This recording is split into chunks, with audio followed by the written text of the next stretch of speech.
Hola, ¿qué tal? Soy la maestra Perla Xóchitl Pérez Valver. Soy estudiante del doctorado en educación de la Universidad IEXPO. El día de hoy me voy a dar este breve espacio para explicar el proyecto de tesis que estoy presentando.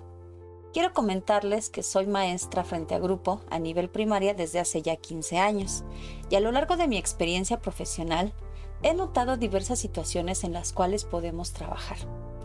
Ahora que la universidad me ha dado la oportunidad de investigar sobre temas que tienen que ver con lo educativo, con la práctica profesional y con lo que estamos viviendo actualmente en las sociedades líquidas, es un buen pretexto para empezar a decirles que los docentes tenemos la obligación de responder a esas necesidades educativas que día con día nuestros alumnos van necesitando.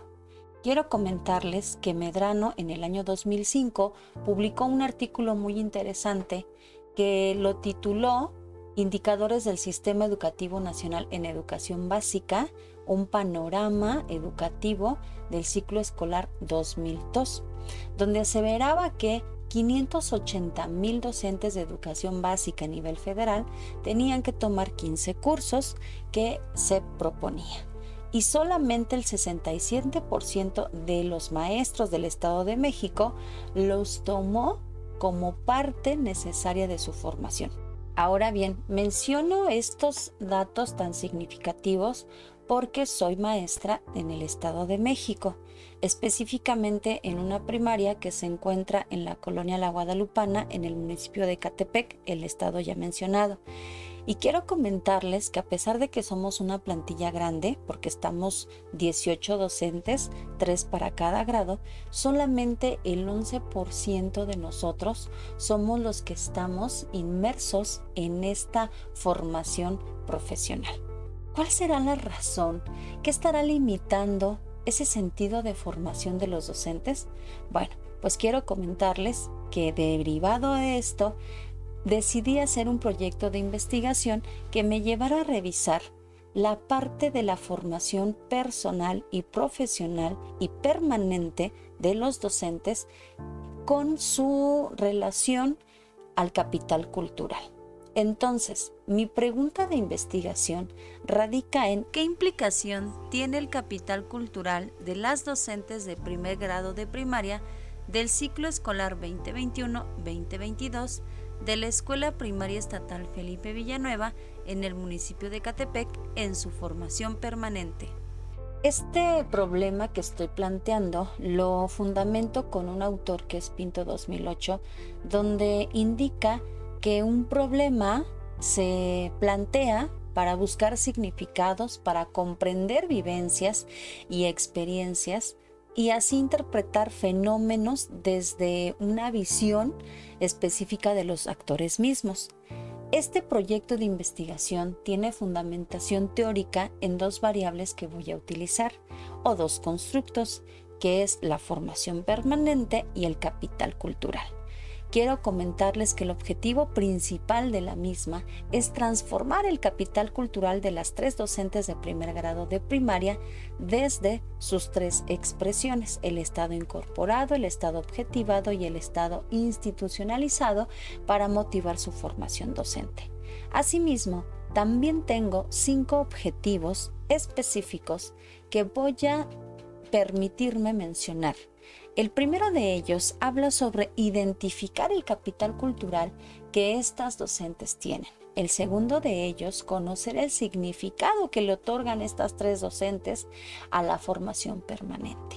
El tercer objetivo va a decidir identificar los aspectos de este capital cultural que influyen para que el docente tenga iniciativa en la formación permanente.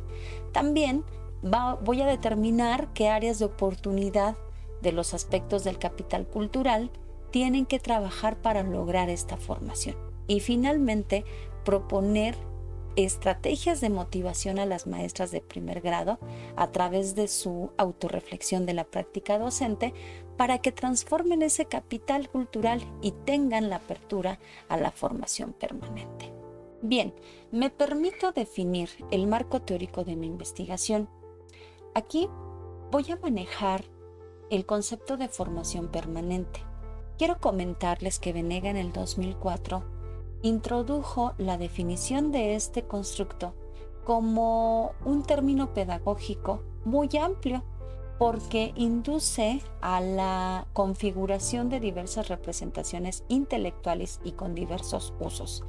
Vamos a recordar un poquito que en la época del México independiente, las escuelas lancasterianas se iniciaron como parte de una propuesta para darle capacitación a los docentes.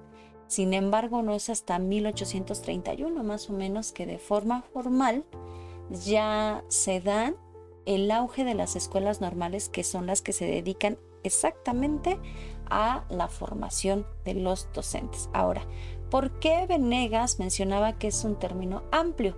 Porque ha habido debates y ha habido discrepancias referente a qué es la formación docente y no empatarla con capacitación, no empatarla con profesionalización. Sin embargo, quiero comentarles que Invernón en 1989 ya podía hacer esta amplia gama de conceptos para poder delimitar a la formación docente como actualización científica, como actualización psicopedagógica, como actualización cultural, como formación inicial, como parte de capacitación, como parte de profesionalización. Es decir, en esta línea la formación permanente está tomada con relación a todo lo que tenga que ver con que el docente esté actualizado. Ahora bien, otro de los constructos muy importantes a tocar es el capital cultural. El capital cultural es trabajado por Bourdieu desde hace mucho tiempo. En 1997, él menciona que las características, cualidades y conocimientos que garantizan que una persona puede ser considerada como culta y tenga éxito está marcada por algo que se llama hábitus. Vamos a recordar que el hábitus son creencias que se forman y conocimientos que son relacionados con las experiencias de la familia, que al ponerlos en contacto con la sociedad se da un mecanismo de reproducción de los estados capitales. Es decir, nosotros como personas vamos adquiriendo esos hábitos que van denostando nuestro camino de acuerdo a las características, experiencias y creencias que tenemos con la familia. Posteriormente el hábitus lo vamos a movilizar cuando estamos en un nivel social. Pero, sin embargo, ese hábitus personal va a influir en las decisiones que nosotros tengamos como miembros de una sociedad. Entonces, Bourdieu dice, el capital cultural es importante para que esas creencias que tenemos nos lleven a la toma de decisiones. Ahora bien, es necesario aclarar que Bourdieu retoma 3 estados en el capital cultural que explican de manera muy tajante cómo es esta influencia. Y entonces el primer estado que les voy a presentar es el estado incorporado. Este tipo de capital cultural es el proceso de aprendizaje que tenemos en nuestra vida. Inclusive Hernández 2006 dice que son las experiencias que vamos adquiriendo desde nuestro primer círculo social, los hábitos, las costumbres, las tradiciones y los valores. Este concepto es muy importante porque nosotros vamos retomando los valores que vamos viendo en nuestra sociedad y los podemos transmitir y los podemos llevar a cabo y va a permear nuestra vida, pero que además estas van a posibilitar o limitar las decisiones de vida que tengamos. También existe el estado objetivado.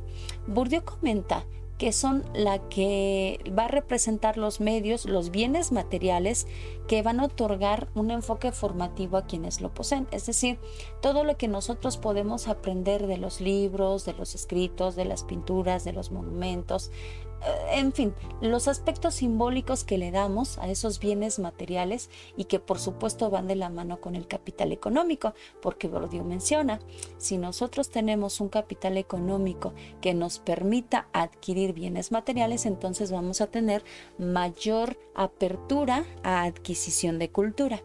Y finalmente el estado institucionalizado.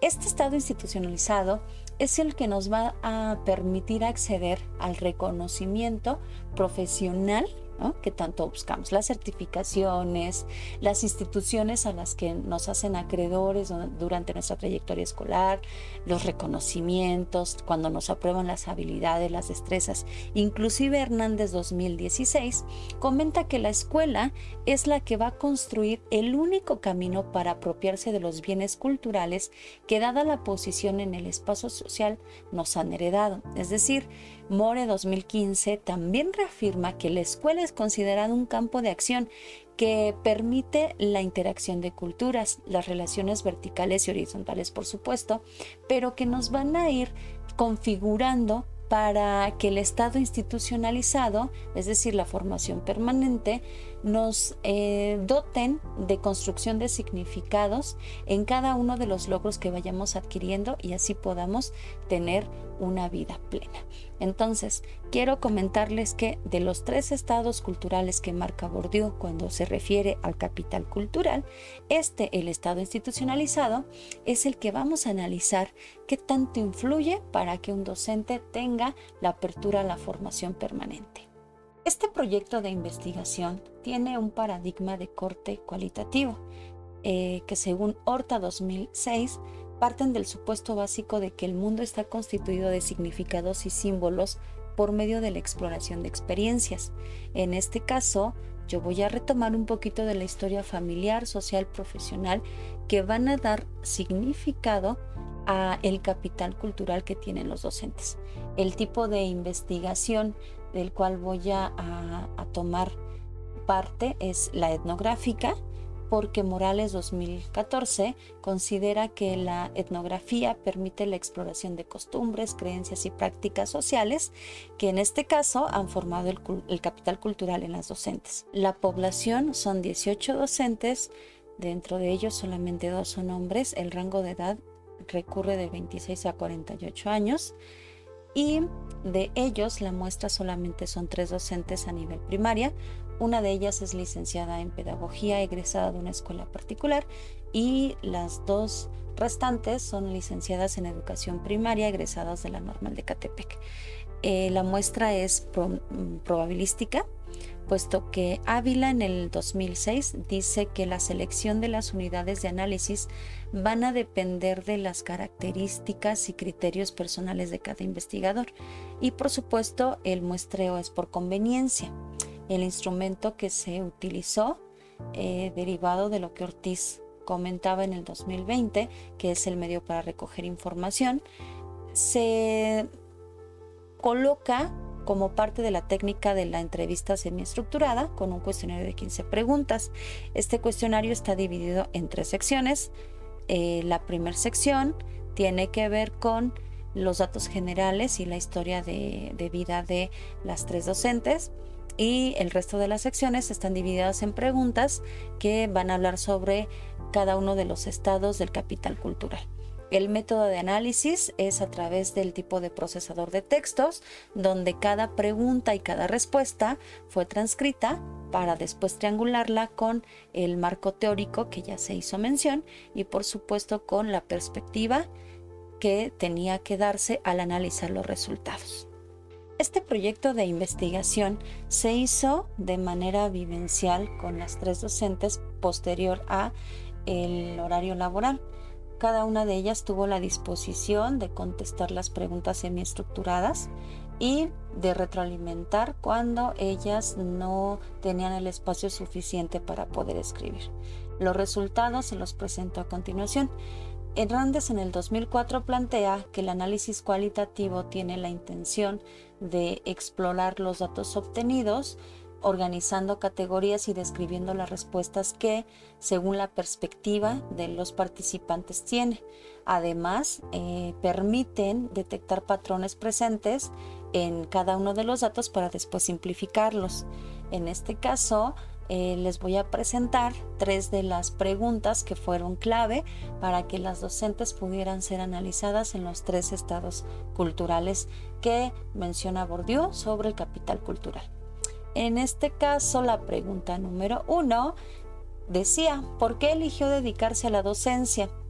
En relación a la categoría, la elección de la docencia, las entrevistadas señalaron que hay una predilección por el proceso de enseñar. Esta predilección fue adquirida en las primeras etapas de su vida. Entonces esto coincide con el planteamiento del capital cultural incorporado respecto a que las experiencias de nuestra vida sí van añadiendo y le dan sentido a la misma. Posteriormente, la pregunta 9 menciona los medios que utiliza o consulta para investigar los contenidos de las clases que va a desarrollar en su actuar profesional. En relación a esta categoría, los medios utilizados en el actuar profesional, las entrevistadas comentaban que ellas se basan en los materiales que da la Secretaría de Educación Pública, tales como libros, programas digitales, algunas guías, además de que coinciden que la red informática de Internet ha sido un medio muy provechoso para nuestra práctica docente. Estas respuestas permiten entonces identificar el acuerdo al capital objetivado que las personas se apropien de esos bienes que les proporcionan para poder desempeñarse adecuadamente en el ámbito profesional. Posteriormente, la pregunta número 15, que tiene que ver con el capital cultural objetivado, decía: ¿qué opinión tienen de la formación permanente de los docentes? Y en relación a esta categoría sobre la opinión, las entrevistadas ahí tuvieron una pequeña discrepancia de criterios, porque la primera señalaba que la capacitación que recibimos de la Secretaría de Educación Pública no siempre es la adecuada. La segunda entrevistada decía que debe de ser constante, pero que también la debe propiciar la Secretaría de Educación Pública. Y la tercera comentaba que quienes la proporcionan deben estar mayormente capacitados para enriquecer esta práctica. Si nos percatamos en esta pregunta, las entrevistadas le aluden la responsabilidad a la Secretaría de Educación Pública de dotarnos de las herramientas de la formación profesional. Es decir, no mencionan en ningún momento que ellas deberían tener la iniciativa sin el condicionamiento de alguna situación para que puedan ingresar a este campo de actualización. Entonces, está claro que estas respuestas van a reflejar las posibles deficiencias que existen en el proceso de formación permanente.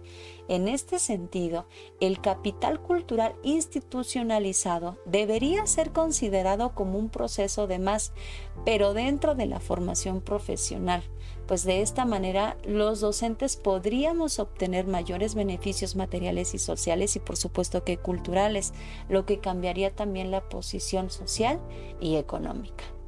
A modo de conclusión, quiero comentarles que este proyecto de investigación cumplió con todos los objetivos planteados anteriormente, porque identificamos el capital cultural de los docentes de primer grado en sus tres expresiones: el estado, incorporado, objetivado e institucionalizado. También conocimos el significado que cada docente le otorga a este capital cultural. Además, identificamos cada uno de los aspectos que influyen para que tomen decisiones en la formación permanente. Determinamos las áreas de oportunidad que tienen estos docentes sobre el capital cultural para que ellos puedan trabajar en la misma y, por supuesto, a continuación se van a proponer las estrategias de motivación de las maestras para que tengan una autorreflexión en su práctica docente y transformen el capital cultural siempre para bien de su práctica docente. Una vez determinada la relación que tuvieron los objetivos, quiero concluir que la formación permanente tiene influencia en gran medida por el contexto social, familiar, económico y cultural de cada docente. Para los maestros, ha resultado de suma importancia la influencia del contexto familiar en la constitución del capital cultural. Por un lado, consideran que los valores adquiridos en la casa tuvieron influencia para decidir ser docentes. Además, por sus experiencias parentales, han originado mecanismos que han frenado su disposición para avanzar en su formación permanente. Las entrevistadas aseguraban que, si bien algunas de ellas tuvieron la oportunidad de decidir estudiar ser maestras frente a grupo, porque algunos familiares les hicieron la recomendación, porque los valores también que les enseñaron en casa las encaminaron para esta labor. Sin embargo, cuando hablamos de que un docente debe de estar en formación permanente, A las docentes se les olvida que es un hábito que debemos traer consigo mismos. No esperemos que la Secretaría de Educación Pública nos dote de todas las herramientas de las personas y de los medios para poder acceder a la misma. Debemos ser profesionales que siempre estén en constante actualización. Se hace la recomendación de que esta investigación quede abierta para darle un seguimiento y para saber qué es lo que realmente las docentes pudieron poner en práctica a partir de su autorreflexión. Además, sería interesante hacer una reflexión teórico-metodológica, epistemológica y pedagógica para las personas que planean nuestros documentos rectores como planes y programas de estudio, puesto que considero que todas las instituciones de educación superior que nos forman a los maestros que radicamos en México y que trabajamos para estas sociedades líquidas, deberíamos tener esa iniciativa y esa perspectiva y esa visión de que siempre tenemos que estar en constante formación permanente, aunque el capital cultural no quede tan avanzado como debería de estar. Les agradezco mucho por su atención.